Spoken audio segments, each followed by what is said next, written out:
बात करेंगे poly halogen compound. देखो जो पॉली का मतलब क्या हो गया, मेनी, हेलोजन का मतलब पता है 72 के एलिमेंट्स। ये ऐसे कंपाउंड्स होंगे जिनमें एक से ज्यादा हेलोजन एटम्स होंगे, पर कंडीशन हमें याद रखनी है कि वो हेलोजन एटम्स सबके सब एक जैसे ही होने चाहिए। ठीक है, एक से ज्यादा और एक ही जैसे होने चाहिए। सबसे पहले हम लोग इसमें बात कर रहे हैं डाइक्लोरोमीथेन। मीथेन मतलब एक कार्बन का ऑर्गेनिक कंपाउंड और डाइक्लोरो मतलब दो क्लोरीन।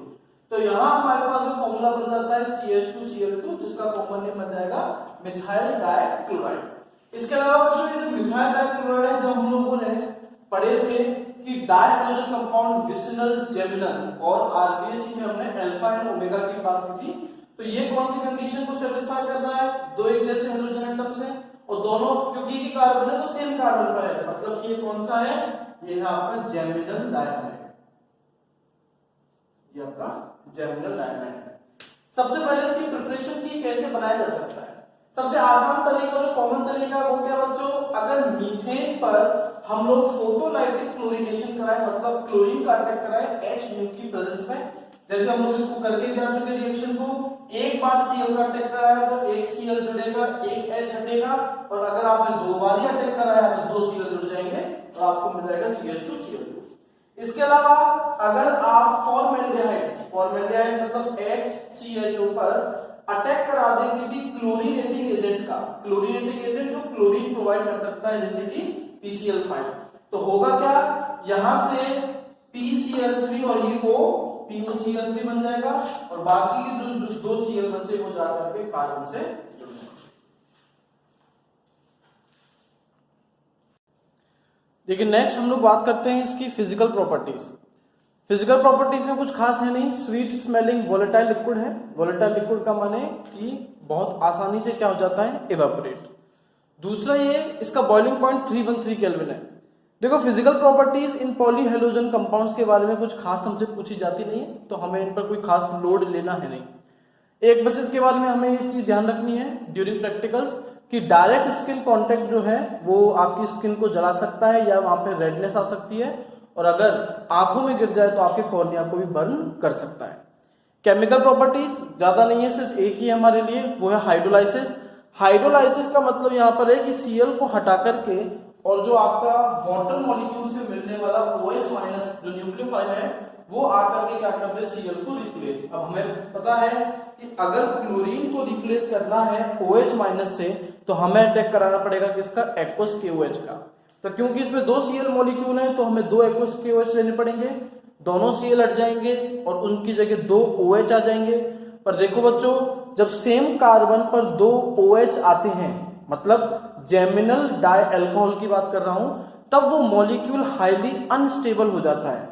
कारण यह है कि OH में ऑक्सीजन पर लोन पेयर है और वो दो बड़े ग्रुप हैं और दोनों अगर एक ही कार्बन पर है तो उनके बीच में क्या लगेगा, रिपल्जन, जिसको केमिस्ट्री में हम लोग क्या बोलते हैं, स्टेरिक हिंड्रेंस।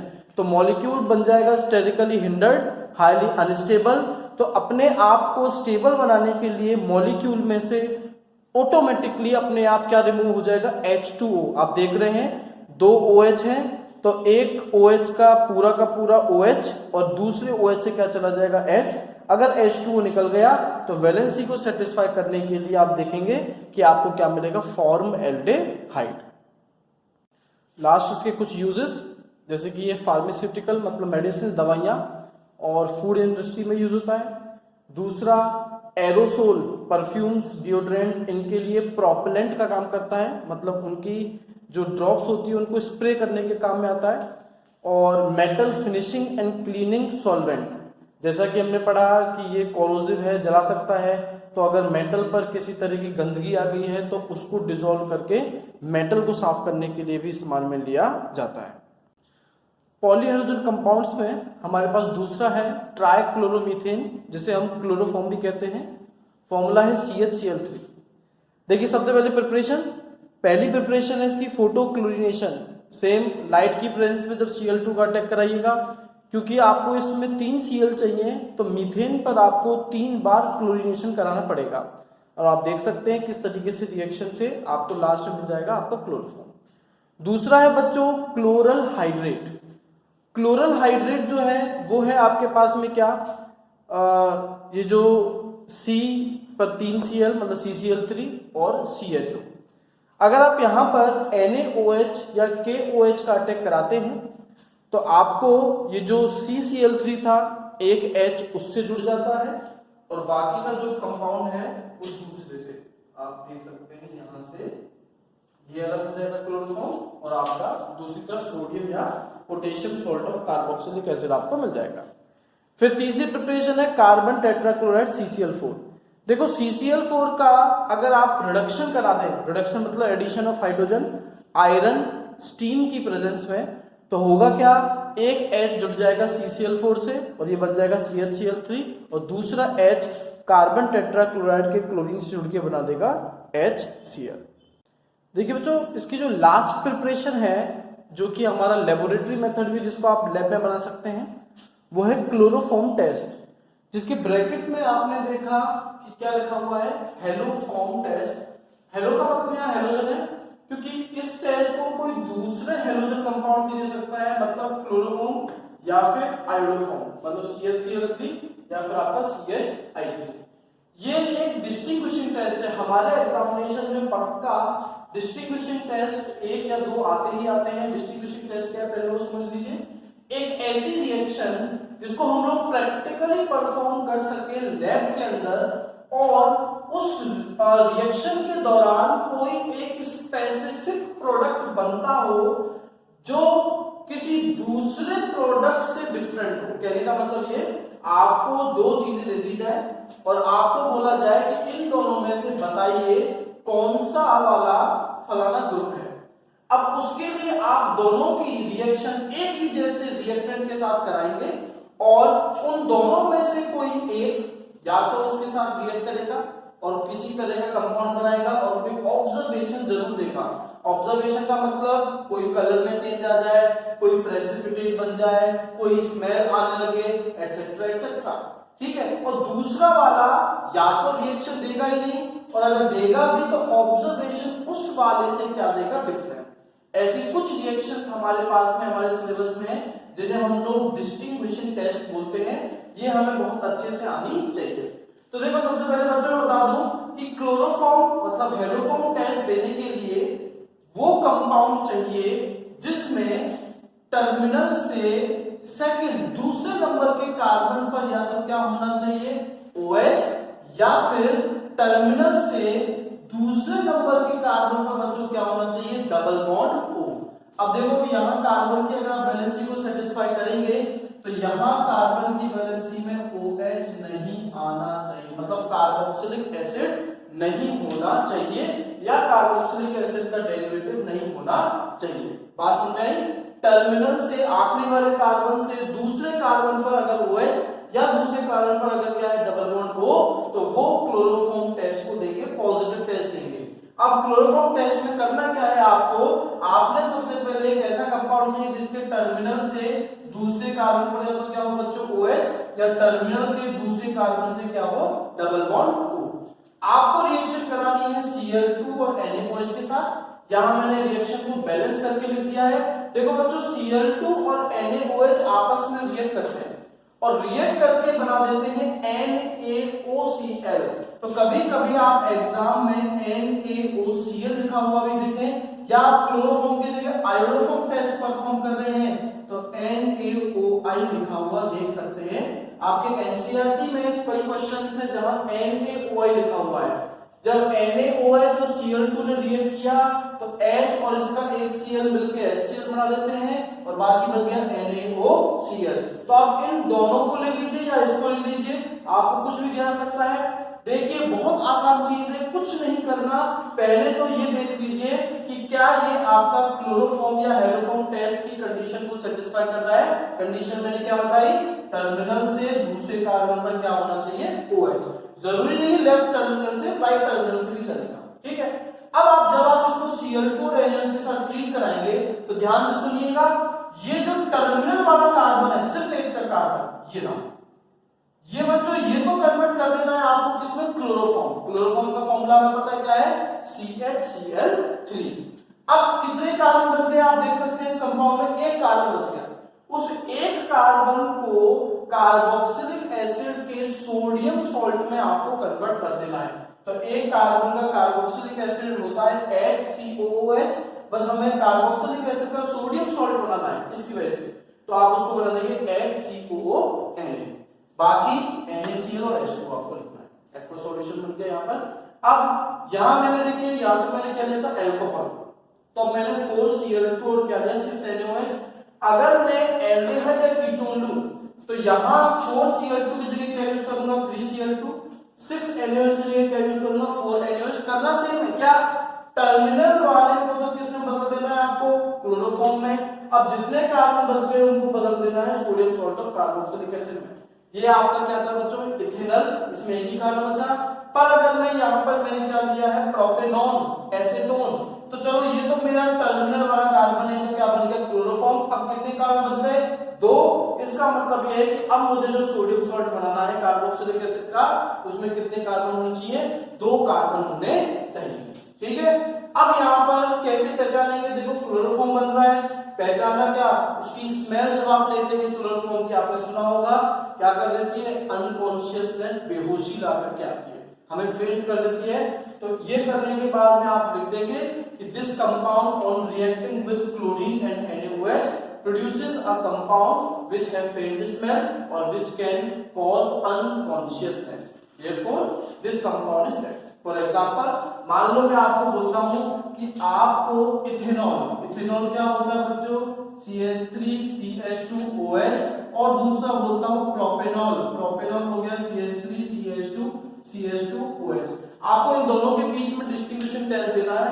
तो देखो इनमें से एक हेलोफॉर्म टेस्ट दे रहा है, कौन सा, आप कंडीशन को देखिए प्रोपेनॉल के अंदर, तो यहाँ टर्मिनल से दूसरे पर OH नहीं है, तीसरे पर है, जबकि इसमें इथेनॉल में टर्मिनल से दूसरे पर क्या है OH। तो इसका मतलब इथेनॉल पॉजिटिव क्लोरोफॉर्म टेस्ट दे देगा, तो आप उसका क्लोरोफॉर्म टेस्ट करा करके लिख देंगे CH3 बना देंगे, और इस वाले में जब आप सेम रिएक्शन लिखेंगे तो आगे लिख देंगे नो रिएक्शन।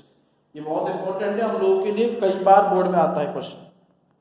ये कुछ फिजिकल प्रॉपर्टीज हैं क्लोरोफॉर्म की, जैसे क्लोरोफॉर्म एक कलरलेस लिक्विड है, स्वीटिश टेस्ट है और सिकली ऑर्डर, मतलब स्मेल इसकी ऐसी होती है जिससे कि बेहोशी आती है, नींद आती है।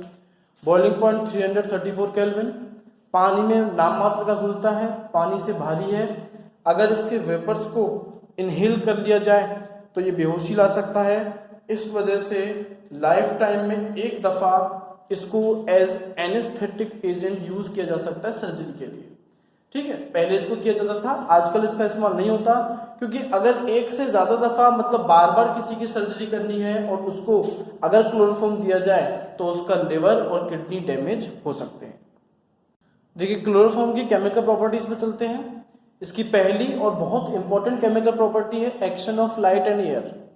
अगर देखो जो क्लोरोफॉर्म को लाइट और एयर के एक्सपोजर में रख दिया जाए, कहने का मतलब ये ओपन में रख दिया जाए, तो देखिए ऑक्सीजन जो है वो क्लोरोफॉर्म को ऑक्सीडाइज करके कन्वर्ट कर देगी फॉस्जीन, PHOSGENE, फॉस्जीन, जिसको कार्बोनिल क्लोराइड भी बोलते हैं। ये फॉस्जीन जो है वो बहुत ही ज्यादा पॉइजनस गैस होती है, तो समस्या खड़ी हो जाएगी। इस वजह से इसके 2 प्रिवेंटिव मेजर्स हैं, इसको बचाने के, इसको प्रोटेक्ट करने के 2 तरीके हैं। ठीक है, ये कई बार बोर्ड में आता है। पहला तरीका सुनिएगा, पहला तरीका ये है the chloroform is filled in dark coloured bottles filled up to the brim, BRIM brim.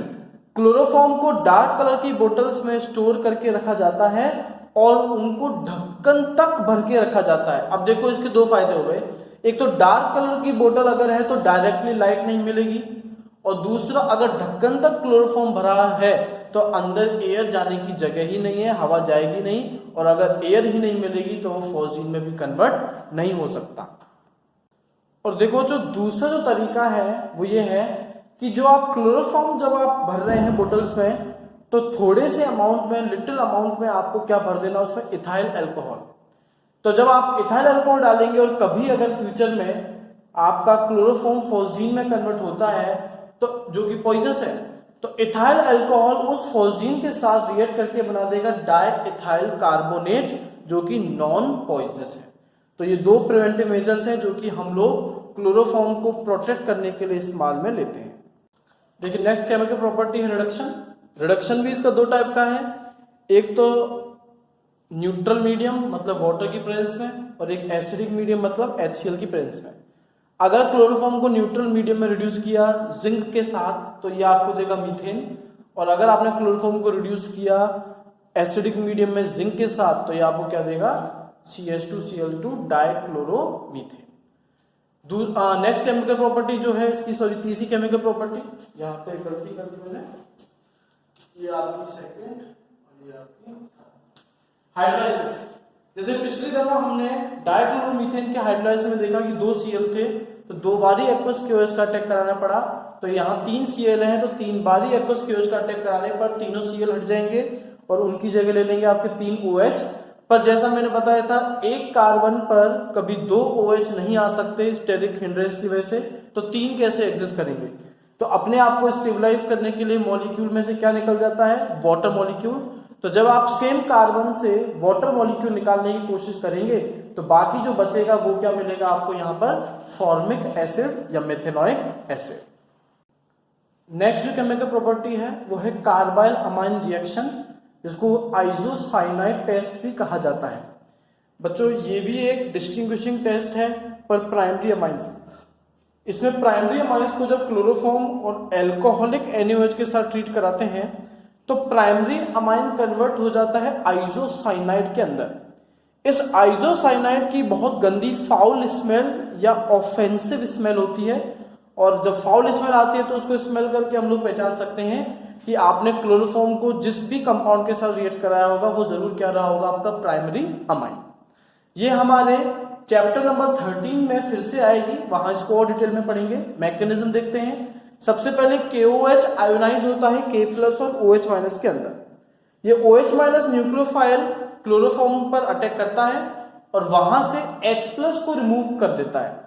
अब H+ को रिमूव करके OH- तो बन जाता है H2O, और कार्बन को हाइड्रोजन अपना इलेक्ट्रॉन देकर के गया है तो वो बन जाता है कार्ब एनायन, या आप उसको ट्राइक्लोरो कार्ब एनायन भी कह सकते हैं।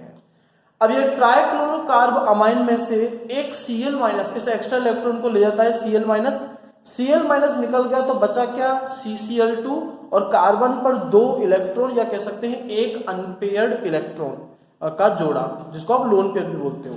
ऐसे इंटरमीडिएट को बोलते हैं कार्बीन। अब ये कार्बीन जो है स्टेबलाइज होने के लिए प्राइमरी अमाइन पर अटैक करता है, दोनों में इलेक्ट्रॉन्स का एक्सचेंज होता है और नाइट्रोजन पर पॉजिटिव और कार्बन पर नेगेटिव चार्ज अपीयर होता है, और फिर लास्ट में अपने आप को स्टेबलाइज करने के लिए 2 Cl जो कार्बन से जुड़े हैं, 2 हाइड्रोजन जो नाइट्रोजन से जुड़े हैं, ये Cl और हाइड्रोजन आपस में मिलकर बना देते हैं 2 HCl, और बच क्या जाता है आपका RNC आइसोसाइनाइड, जिसकी ऑफेंसिव स्मेल होती है। तो ये एक डिस्टिंग्विशिंग टेस्ट है, मतलब प्राइमरी अमाइंस के अलावा कोई और इसको नहीं देगा। तो देखिए क्वेश्चन है जिसमें आपको डिस्टिंग्विशिंग टेस्ट देना है। पहले वाले में इथेनॉल और इथाइलामाइन। देखो बच्चों, इथेनॉल आपका दे सकता है आयोडोफॉर्म टेस्ट, इसको कंफर्म करते हैं कैसे, टर्मिनल से सेकंड कार्बन पर हमें क्या दिख रहा है, OH, और दूसरी तरफ इथाइलामाइन आपका क्लोरोफॉर्म टेस्ट को नहीं देगा। मतलब आपको इथेनॉल की रिएक्शन पहले क्लोरोफॉर्म टेस्ट की देनी है, उसके बाद में आपको इथाइल अमाइन की रिएक्शन तो लिखनी है, मतलब रिएक्टेंट तो लिखने हैं, बट आगे लिखना है फिर नो रिएक्शन। ये एक टेस्ट है, या तो आप इसको लिखें या फिर देखिए यहां पर जो आपका इथाइल अमाइन है वो प्राइमरी अमाइन है, तो ये आइसोसाइनाइड टेस्ट दे सकता है, पर आपका इथेनॉल आइसोसाइनाइड टेस्ट को नहीं देगा। तो हमें बच्चों दोनों में से एक ही टेस्ट को लिखना है, या तो इथेनॉल के लिए आप लिख दें क्या, पॉजिटिव क्लोरोफॉर्म टेस्ट, या इथाइल अमाइन के लिए आप क्या लिख दें, पॉजिटिव कार्बाइल अमाइन टेस्ट। दूसरी तरफ सेकंड में आप देखेंगे कि जो पहला कंपाउंड है वो तो क्या है आपके पास में, प्रोपेनॉल, दूसरा क्या आपके पास में, प्रोपेनॉन। अब यहाँ पर प्रोपेनॉल टर्मिनल से दूसरे कार्बन पर ना तो OH एग्जिस्ट कर रहा है ना डबल बॉन्ड हो, पर आपका प्रोपेनॉन जरूर कर रहा है। तो यहाँ पर सिर्फ कौन सा टेस्ट चलेगा, आपका क्लोरोफॉर्म टेस्ट, और पॉजिटिव क्लोरोफॉर्म टेस्ट कौन देगा, यहाँ पर आपका प्रोपेनॉन। थर्ड वाले में देखिए एक है प्रोपेन 2 अमाइन और एक है आपका इथाइल मिथाइल अमाइन। जो पहला कंपाउंड है वो प्राइमरी अमाइन है और दूसरा वाला सेकेंडरी, तो यहाँ पर अमाइन है, तो यहाँ जो टेस्ट लगेगा वो कौन सा लगेगा, आइसोसाइनाइड टेस्ट। और दोनों में से कंपाउंड जो पहला वाला है सिर्फ वही पॉजिटिव आयोडोफॉर्म टेस्ट देगा, क्योंकि वो ही प्राइमरी अमाइन है, दूसरा वाला नहीं। नेक्स्ट केमिकल प्रॉपर्टी है reaction with Ag, silver powder. अगर आपने 2 मॉलिक्यूल लिए किसके, क्लोरोफॉर्म के, और 6 लिए आपने सिल्वर के एटम्स, तो देखिए ये 6 टोटल Cl है और 6 ही Ag, आपस में 6 AgCl निकल जाएगा और साथ में जो बचा वो क्या हो जा, इथाइन। ठीक है। नेक्स्ट केमिकल प्रॉपर्टी है रीमर टीमन रिएक्शन। ये बहुत इंपॉर्टेंट है, बहुत बार बोर्ड में आई हुई है। जब आप फिनॉल को क्लोरोफॉर्म और NaOH के मिक्सचर के साथ ट्रीट कराते हैं तो देखो मिलता क्या है आपको, फिनॉल के ऑर्थो पोजीशन पर जुड़ जाता है CHO, एल्डिहाइड ग्रुप, और इस कंपाउंड को बोलते हैं सैलिस एल्डिहाइड, साथ में KCl और H2O। कुछ इंपॉर्टेंट यूज देखिए, सॉल्वेंट की तरह यूज होता है, दवाइयों में यूज होता है जैसे कफ सिरप। ये जो एनाटॉमिकल स्पेसिमेन, जो किसी एनिमल के, प्लांट के जो अंदरूनी जो ऑर्गन वगैरह हैं उनको प्रिजर्व करने के लिए काम में आता है। और जैसा कि हमने पढ़ा कि एनेस्थेटिक एजेंट की तरह भी इसका इस्तेमाल होता है। क्लोरोफॉर्म के बारे में जो लास्ट चीज हमें जाननी है वो है उसका प्योरिटी टेस्ट। प्योर क्लोरोफॉर्म कभी भी AgCl का व्हाइट पीपीटी नहीं बनाता AgNO3 के साथ रिएक्ट करके, पर इम्प्योर बनाता है, क्योंकि इम्प्योर जो आपका क्लोरोफॉर्म है वो इम्प्योर बना है किसकी वजह से, HCl की वजह से। जब AgNO3 को HCl मिलता है जो कि कहां से मिला है, इम्प्योर क्लोरोफॉर्म से, वो उसके साथ रिएक्ट करके AgCl का व्हाइट पीपीटी बना देता है। तो अगर हमें चेक करना है क्लोरोफॉर्म प्योर है या फिर नहीं, तो हम लोग इस टेस्ट से उसे कर सकते हैं। चलिए, थैंक यू।